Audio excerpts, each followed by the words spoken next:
Unique thing about emotions. Emotions is what gives us the drive. Emotions is the spirit. Emotions is the life. It isn't just knowledge that makes you wealthy. It's knowledge mixed with feelings and attitudes and emotions. The surge of feelings and emotions. But here's the key. Our emotions need to be educated. We've got to send emotions to school.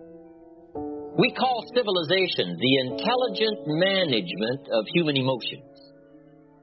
You've got to have the drive. Without the power, you don't get anywhere. But now we've got to have the power well educated and well directed. But that's what it takes in the final art of persuasion, putting yourself into the picture. Passion, emotion, beliefs, convictions. If you can learn to articulate those well, if you'll learn to let that flow, not just from the surface, but from down deep, from a lifetime of experience, if you'll draw from all of those feelings and commitments and awareness, even with some misgivings, even with not knowing it all, even with a sense of humility, but it's that flow of emotion that finally now seals the point in the final art of persuasion, when people have picked up the essence that you really believe and are committed to what you've been talking about, and that's why you laid it on the line. That's why you borrowed every quote you could borrow. That's why you said it as well as you could say it. That's why you told every story you could. That's why you used yourself front and center. It's because you so passionately believe in the moment and what you're trying to accomplish in the way of decision-making in touching somebody else's life. I want to review. I was here last time, and we talked about the 5 major pieces to the life puzzle.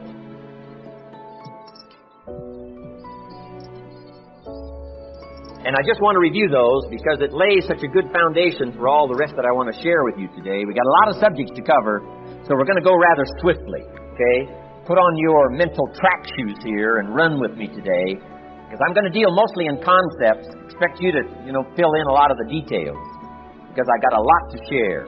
I want to get through it all. But let's lay this foundation again of the 5 major pieces. Happens to be the title of my latest book. But I think it is so valuable in laying a foundation. It's some of the things I learned between ages 25 and 30. The teacher who taught me so well. He dealt in these fundamentals, we call these.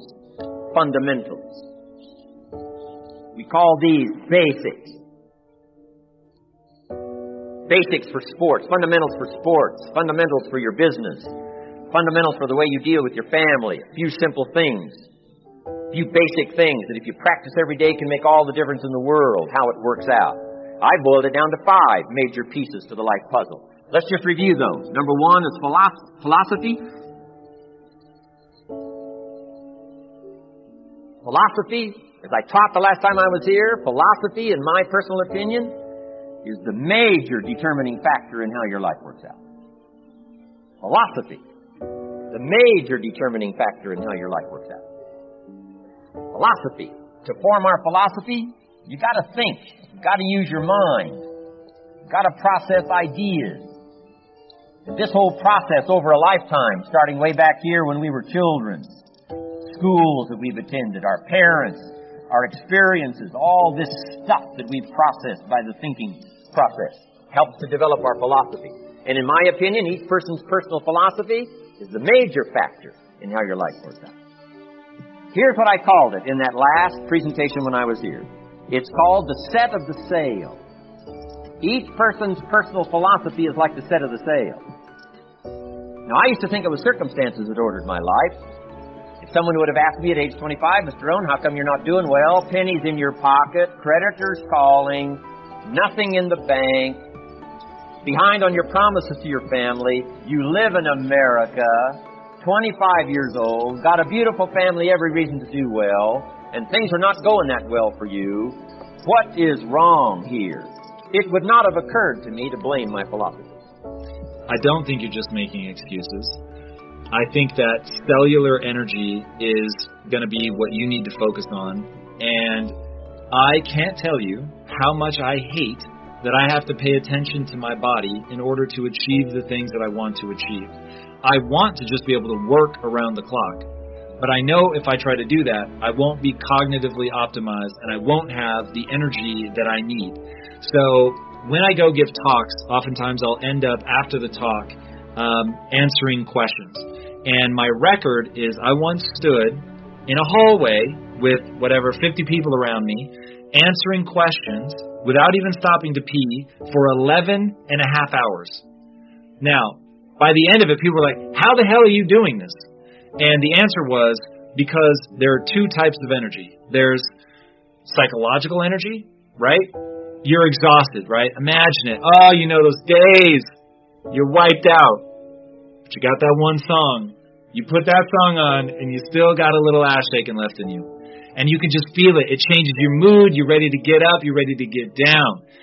That's psychological energy, okay? We can actually make you suddenly feel like you have this burst of energy. The other part, the one that won't let you down, is real cellular energy. Now, within your cells are a whole bunch of these things called mitochondria. Mitochondria are separate little organelles, okay? They have their own DNA. They are not you, but they are inside your cells, and they are the power plant of your body. And if you don't do things to push your mitochondria to stay razor sharp, productive, to proliferate, you just won't be able to generate the energy. This is why I'm always telling people, you are having a biological experience. Whatever this is, your body may have been given to you by God, fair enough. But He gave you a body. And now you have to deal with the realities of going through life in a body. That if you're not eating right, you're not exercising, you will not be able to generate the ATP, which makes you feel like you can go and conquer mountains and do whatever you want. But if you really don't have the energy, then that's a nightmare. This goes back to being tired is a unique ring of hell. It is just absolutely miserable. So you're going to have to get your diet right, which is probably the number one thing. To get your energy levels up at a cellular level, you got to get your diet right. And then to really push things, you want to start exercising. And then another one, going back to one of our early questions, cold exposure is another way to get your vascular system going, to get your ability to generate ATP up high, because cold exposure has a tremendous impact on your mitochondria. Okay, so getting that right, I think, is going to solve a lot of problems for you. And you may even need to go and get your thyroid levels checked. Like, there's really could be a lot going on biologically. So to put it all into the language of a habit, you're going to go to bed early. However early you need to go to bed to not set an alarm. Number two, when you wake up, don't eat. You're going to work out fasted, okay? I would highly recommend that you lift weights rather than doing a bunch of cardio. And then next, meditation. You'll be shocked how far that goes. And then we want to get some cold exposure in there if we can. That would be a really great way to get you going. And as far as diet goes, making sure when you do eat, and try to do intermittent fasting so that you have, call it a 16-hour fasting window and an 8-hour feeding window. And so you're going to push your first meal back to post-workout, and then when you eat, you're going to make it whole foods. So you're going to be eating green leafy vegetables, you're going to be eating meat. If you eat meat, that's absolutely fine. No processed foods, if you can avoid it. You should be less than 10% of what you eat should be processed. Obviously, 0 is the ideal. But realistically, if you can make less than 10% of it processed, you're going to be golden. If you do that all the time, you're going to feel like $1,000,000. You just cannot overestimate how big of a deal sleep, diet, and exercise make. It is life-changing, and it's the one thing most people aren't willing to do. But if you want cellular energy, that's the habit you're going to have to get in. Word. But society, parents, whoever have set the standard for you to not play it safe, take risks. What if you lose? What if you lose? Who cares? As long as you don't die, you can come right back. He said, what do you want? What's your passion? What are you trying to accomplish? You can't formulate a plan and figure out the steps unless you know where you're trying to go. How can you go somewhere if you don't know where you're trying to go? And so the fighter jet mentality is that someone who is just determined, relentlessly obsessed in achieving an outcome in the face of all adversity. So if you miss any assignments or fail any tests, you have very little hope of passing his class. But you will pass this class, and you will pass it with flying colors. Because you, my friend, are an academic hustler.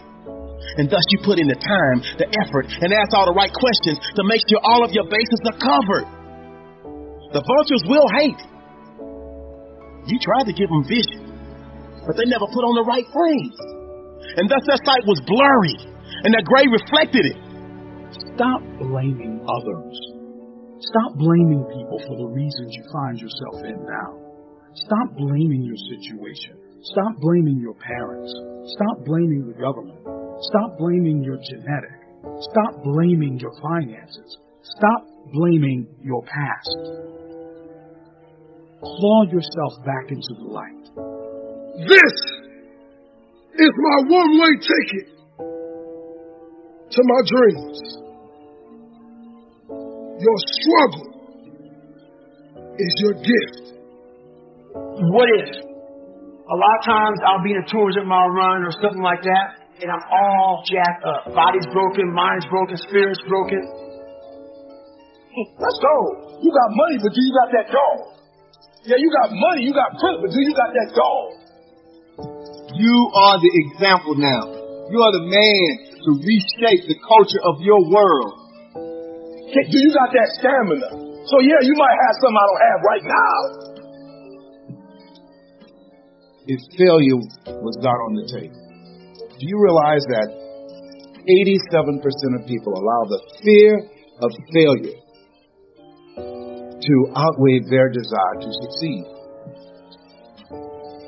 Failure is required. Success is optional. You never go back down. It's all about taking your baseline that you operate on and raising it and challenging yourself and pushing yourself. How you do anything is how you do everything. It's those little things, the little decisions that you make every single day, as small as it seems, that create an environment in your head of what it is you're becoming. Are you a finisher, a quitter? What are you? How you do anything is how you do everything. Remember tomorrow.